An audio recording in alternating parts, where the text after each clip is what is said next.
संकटा माता की व्रत कथा। एक बूढ़ी माँ थी। उन बूढ़ी माँ का एक बेटा था जिसका नाम रामनाथ था। रामनाथ धन कमाने के लिए परदेश चला गया। बूढ़ी माँ अपने पुत्र के विदेश जाने के बाद बहुत चिंतित और दुखी रहने लगी, क्योंकि बूढ़ी माँ की बहू उन्हें नित्य खरी खोटी सुनाया करती थी।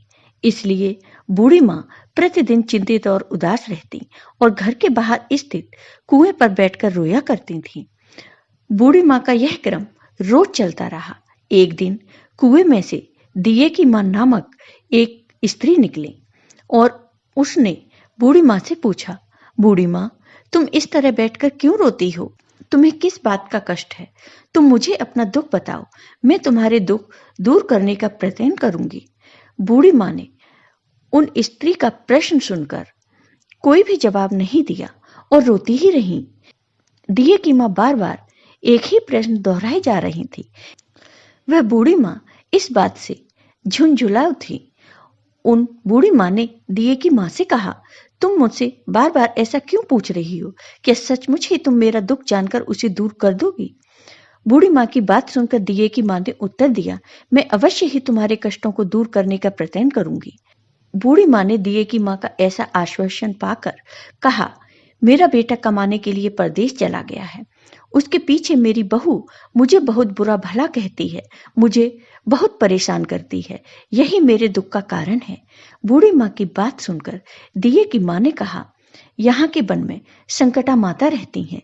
तुम अपना दुख उन्हें सुनाकर कष्ट से छुटकारा पाने के लिए प्रार्थना करो। माँ बहुत दयालु हैं, दुखियों के प्रति बहुत सहानुभूति रखती हैं। निसंतानों को संतान, निर्धनों को धनवान, निर्बल को बलवान और अभागों को भाग्यवान बनाती हैं। उनकी कृपा से सौभाग्यवती स्त्रियों का सौभाग्य अचल हो जाता है। कुंवारी कन्याओं को अपने इच्छित वर की प्राप्ति होती है। रोगी अपने रोग से मुक्त होते हैं। इसके अलावा जो भी मनोकामना हो वह सभी को पूरा करती हैं। इसमें कोई भी संदेह नहीं है। दिए की माँ से ऐसी बात को सुनकर बूढ़ी माँ संकटा माँ के पास गई और उनके चरणों पर गिरकर रोने लगी। संकटा माता ने बड़े ही दयालु होकर बूढ़ी माँ से पूछा, तुम किस कारण इतने दुख से बार बार रोती रहती हो? तब बूढ़ी माँ ने कहा, हे माता, आप तो सब कुछ जानती हो, आपसे तो कुछ भी छिपा नहीं है। आप मेरे दुख को दूर करने का आश्वासन दें तो मैं अपने दुख आपको सुनाऊं। बूढ़ी माँ की बात सुनकर संकटा माता ने कहा, मुझे पहले अपने दुख का कारण बताओ। दुखियों का दुख दूर करना ही मेरा काम है। संकटा माता के ऐसा कहने पर बूढ़ी माँ ने कहा, हे माता, मेरा लड़का परदेश चला गया है। उसके घर में न रहने से मेरी बहू मुझे तरह तरह की बातें सुनाया करती है, मुझे बहुत परेशान करती है। उसकी बातें मुझसे सहन नहीं होती। इसी कारण परेशान होकर मैं बार बार रोया करती हूँ। बूढ़ी माँ की इस दर्द भरी कहानी को सुनकर संकटा माता ने कहा, तुम घर जाकर मेरे लिए मन्नत मांगकर मेरी पूजा करो। इससे तुम्हारा लड़का सकुशल घर वापस आ जाएगा। मेरी पूजा के दिन सुहागन स्त्रियों को आमंत्रित कर उन्हें भोजन कराना। ऐसा करने से तुम्हारा लड़का अवश्य तुम्हारे पास आ जाएगा। संकटा माता के कहे अनुसार उस बूढ़ी माँ ने मनौती मांगकर पूजा की और सुहागिन स्त्रियों को भोजन के लिए आमंत्रित किया। परंतु विचित्र बात यह हुई कि जब बूढ़ी माँ ने स्त्रियों के लिए लड्डू बनाने शुरू किए तो उससे 7 की जगह 8 लड्डू बन गए। इस बात से बूढ़ी माँ बहुत ही असमंजस में पड़ गईं। ऐसा होने का क्या कारण है? कहीं मुझसे गिनने में तो गलती नहीं हो रही, अथवा अपने आप 8 लड्डू बन जाने का कोई अन्य कारण है।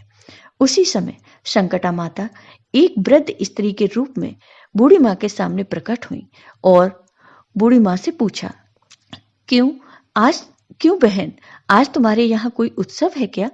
यह सुनकर बूढ़ी माँ बोली, आज मैंने संकटा माता की पूजा की है और सुहागिन स्त्रियों को भोजन के लिए आमंत्रित किया है, किंतु जब गिनकर 7 लड्डू बनाती हूँ तो वो लड्डू अपने आप ही 8 बन जाते हैं। मैं इसी बात से चिंता में पड़ गई हूँ। बूढ़ी माँ की बात सुनकर संकटा माता ने कहा, क्या तुमने किसी वृद्ध स्त्री को आमंत्रित किया है? तब बूढ़ी माँ कहने लगी, नहीं, मैंने ऐसा तो नहीं किया। परंतु तुम कौन हो? संकटा माता ने कहा, मैं बूढ़ी स्त्री हूं, मुझे ही आमंत्रित कर लो। ऐसा सुनकर बूढ़ी माँ ने उस वृद्ध स्त्री रूपधारी संकटा माता को भोजन के लिए आमंत्रित कर लिया। इसके बाद बूढ़ी माँ के घर पर सभी आमंत्रित सुहागनें आ पहुंची और बूढ़ी माँ ने सबको लड्डू तथा अन्य मिठाई आदि का भोजन कराया। इससे संकटा माता उस बूढ़ी माँ पर बहुत प्रसन्न हुई और माता की कृपा से उस बूढ़ी माँ के बेटे के मन में अपनी माता और पत्नी से मिलने की इच्छा उत्पन्न हुई और वह अपने घर के लिए चल दिया।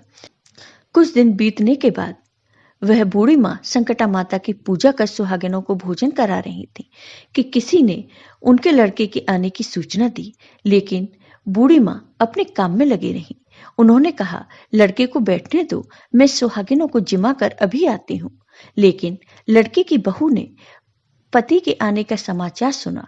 उसी क्षण पति के स्वागत के लिए तुरंत घर की ओर चल दी।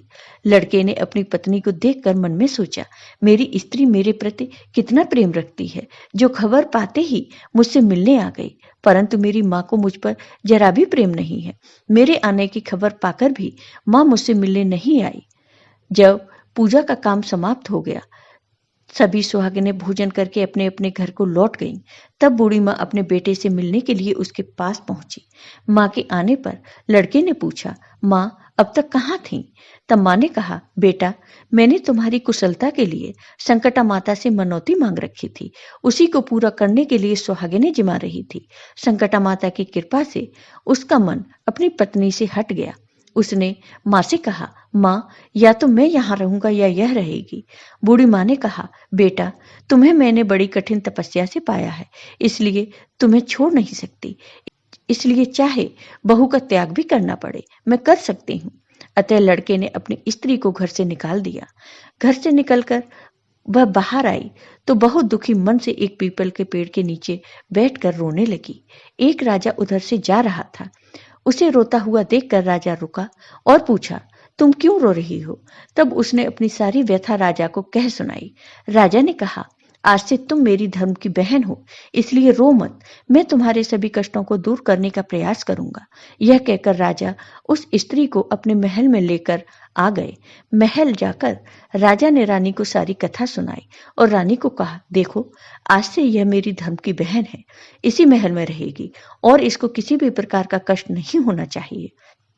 राजा के यहाँ पहुंचकर कुछ दिन बाद धर्म से प्रेरित होकर रामनाथ की स्त्री ने भी संकटा माता का व्रत आरंभ कर दिया और संकटा माता के निमित्त सुहागिनों को भोजन कराने के लिए आमंत्रित किया। उसने रानी को भी आमंत्रित किया।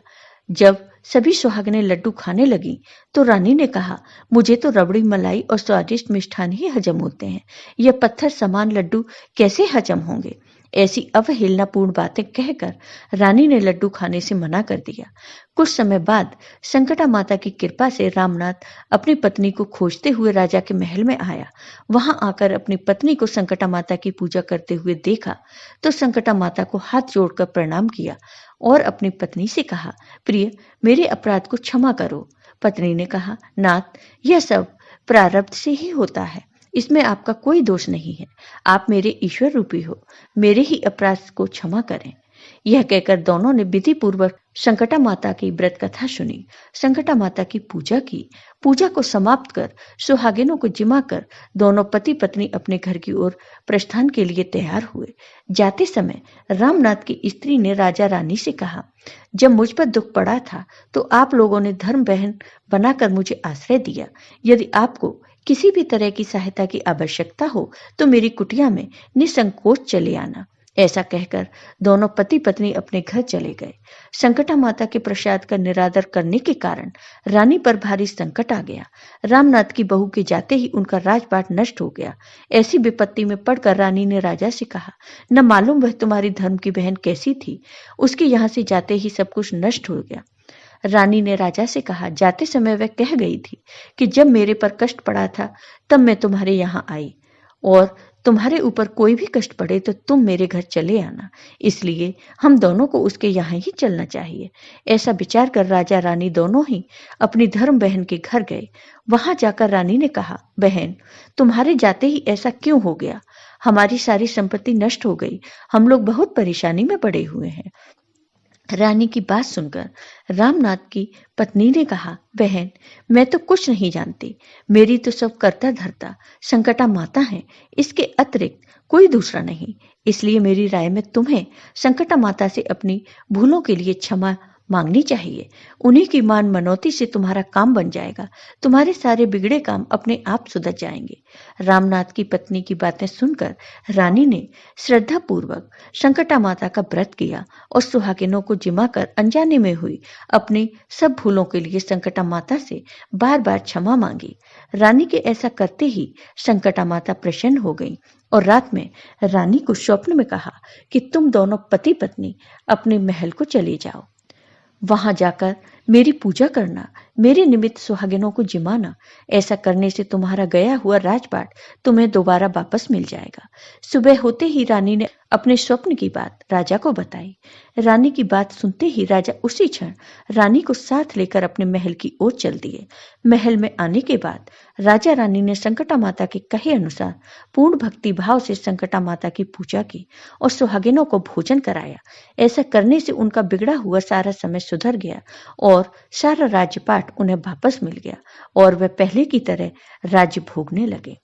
जय हो संकटा माता की। आपको ये वीडियो पसंद आया हो तो लाइक कीजिए, शेयर कीजिए और मेरे चैनल को सब्सक्राइब कीजिए। साथ ही बेल आइकॉन पर क्लिक जरूर कीजिए जिससे हमारे वीडियो के नोटिफिकेशन आपको मिलते रहे। धन्यवाद दोस्तों।